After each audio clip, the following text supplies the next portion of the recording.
प्राचीताई आमच्यामध्ये डॉक्टर झाल्या आणि त्यांचा अभ्यास करताना साहेबांनी त्यांचे पुस्तकं ताईंना दिले आणि ते तिथे पडलेले असताना ते जेव्हा चाळत होतो आम्ही, त्यांचे पुस्तकं, प्राचीताईंचे सगळे पुस्तकं आम्ही सगळ्या भावंडांनी चाळलेली आहेत. काहीच कळलं नाहीये, पण चाळली आहेत. तर ते करत असताना एक लाल रंगाने काही लिहिलेलं, निळ्या रंगाने काही, पिवळ्या अशा वेगवेगळ्या कलर्सच्या पेन्सनी त्याच्यावर मार्किंग होतं आणि एका साइडला त्याने लिहिलं होतं 21 काहीतरी लिहिलं होतं आणि मग 30, 40, 45, 50 असं त्यांनी ते लिहिलं होतं आणि काय लिहिलं होतं ते जरा कोड्यात होतं. म्हणून आम्ही विचारलं, "हे काय केलंय तुम्ही?"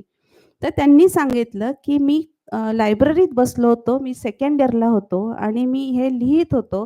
तर माझ्या एकाच पानावर मी कधीचा होतो त्या पुस्तकावरती. माझ्या मित्राने विचारलं, की "हे काय करतोयस तू?"